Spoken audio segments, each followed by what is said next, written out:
What's going on, y'all?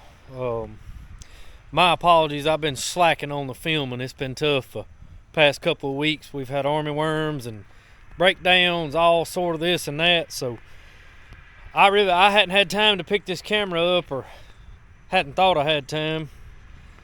It's when you got to go. It's tough to do this. I've been having to run with Hagen and Austin every day when we hadn't been in the hayfield, and it's been real tough. But just gonna do a little review here on the truck and trailer. Overall, I'm extremely pleased with the Diamond C. You look to get years and years of service out of this thing. I mean, it's a nice way to move equipment. A couple things I am gonna have to do. I've got to find someone who does rhino lining. I'm gonna come over from the edge, say about, I don't know, 15-20 inches over, get that rhino lined where the tires run. I almost slipped off of this thing the other day.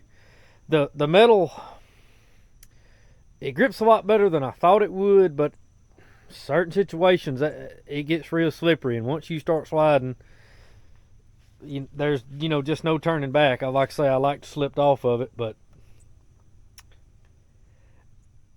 wood floor, definitely a lot better for hauling these rubber tire machines. But everything we got's got manure on it. Falls on the deck, I like what that is right there. Rains like it has here a minute ago, that stuff runs down on the frame, rots your beams, gets all over your brakes and axles. It's just not good. So we opted to go with this steel deck to keep the manure off of the trailer to protect our investment. We've got a trailer we've been hauling about 14 years now that run for 10 of those 14 with just a regular lumber deck, and it is extremely rusty down there between the frame rails. So with this, if I do get a lot of manure on the deck, I can just sweep it right off. It's no problem. Our older trailers that come here with a wood deck, as we have time, we have welded diamond plate metal like what this is in between the frame rails to at least cover up the center, and left the wood runs on the outside. But like I say, overall, very, very pleased with the trailer. No major complaints really. For what this trailer cost, I would be more pleased if it had better rubber on it. It's got some raggedy old Westlakes. I wouldn't put that on a four-wheel wagon, much less a trailer that costs almost what a new truck cost. But wish Diamond C would put a little bit higher quality tire on here.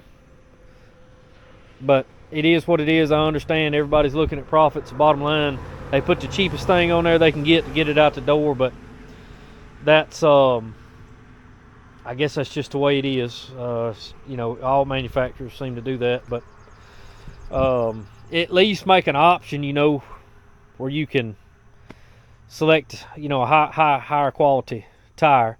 Those things, they don't last very long, and they go down the road like footballs.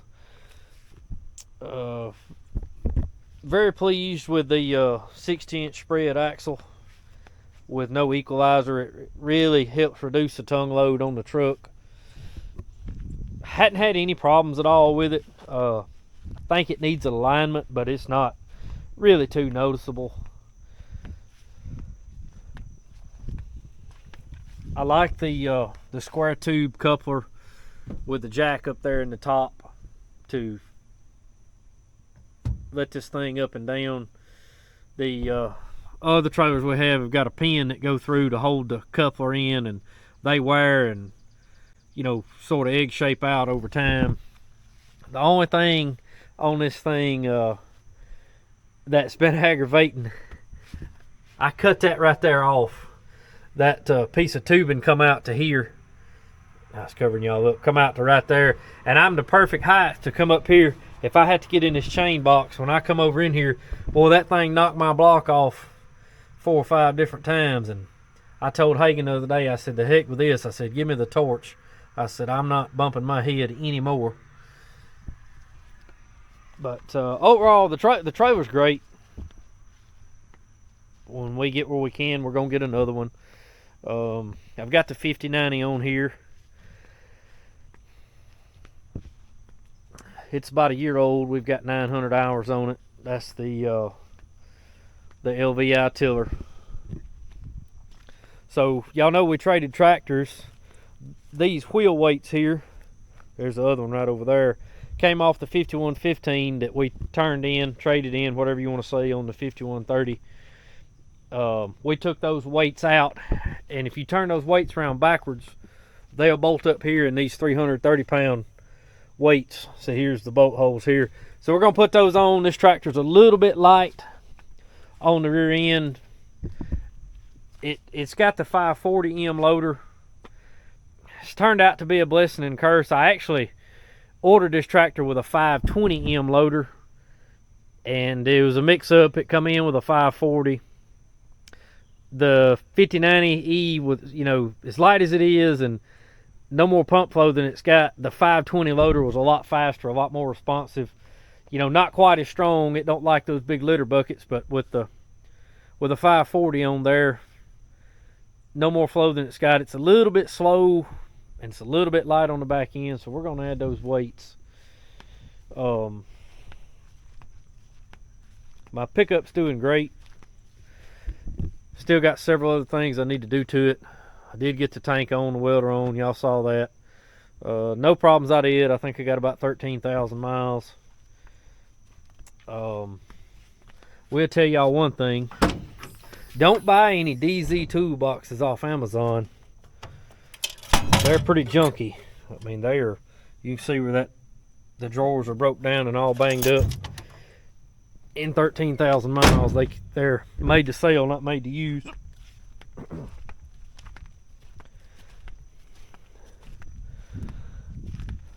Still hadn't got the ranch hand back from powder coat. That's turned out to be a racket, but I got to get that on there soon. It's going to be needed a winch several times and hadn't had it. But it's a work in progress. I'm so busy, it's just hard to get to all this stuff, and you know, it's hard to hire it done too, because it, you know, we just got a certain way we like everything, so most of it we just try to do ourselves.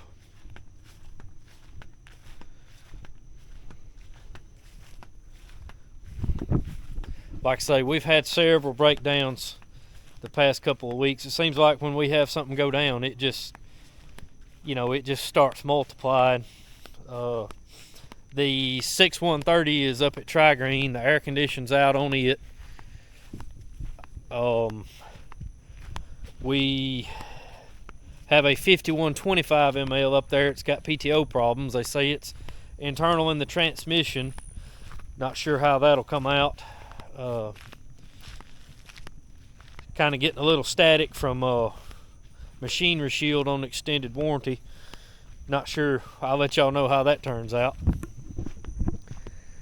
There's the 332G. I've been out here washing it.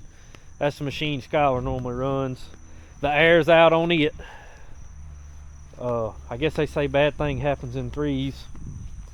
And Austin was doing some spreading for a customer with a spreader, and I don't know if we got a stone or something in this thing, but I just had to put a brand new chain in this spreader, and you know, this thing ain't but a couple years old. Really hadn't run it a lot, but it tore it out, broke it. We had to dang get what we could out of here and shovel the rest out by hand. That was a racket.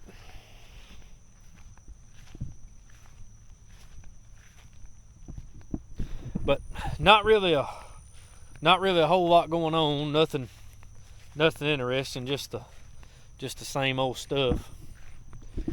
Anybody needs any hay wagons or troughs or anything, I am a rep for SI feeders.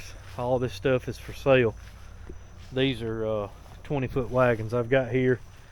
There's some one-sided bunks, some 20-foot pan bunks, 2 wasteless hay feeders.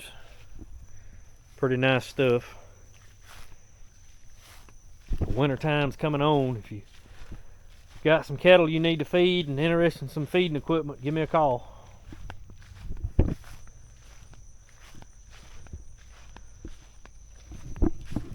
Well, that's about it, y'all. Just giving you a little update. Nothing interesting. We've been working with Chandler equipment on a new conveyor to a commercial spec, and been back and forth up there several times. So they've just about got that finished up. I've got some good footage to post and get to y'all about that. That'll be really interesting. Maybe we'll have that out in a couple of weeks. But anyway, we'll see you.